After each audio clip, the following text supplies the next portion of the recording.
జిల్లా బొబ్బిలి నియోజకవర్గంలో కాంగ్రెస్ నేత మువ్వల శ్రీనివాసరావు ప్రభుత్వంపై విమర్శలు చేశారు.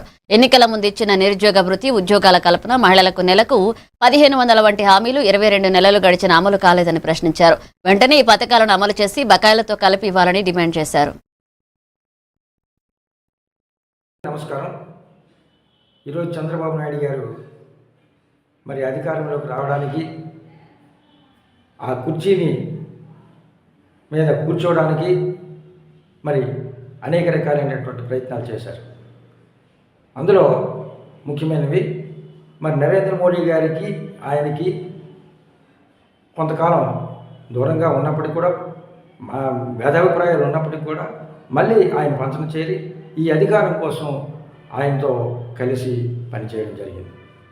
మరి అలాగే జనసేన పార్టీ నాయకుడు పవన్ కళ్యాణ్ గారు కూడా ఆయనతో కూడా విభేదాలు ఉన్నప్పటికీ కూడా, ఒకరినొకరు దూషించుకుంటున్నప్పుడు కూడా మరి ఆ కుర్చీ కోసం, ఆ అధికారం కోసం మరి ఆయన పవన్ కళ్యాణ్ గారిని కూడా హక్కును చేర్చుకున్నారు.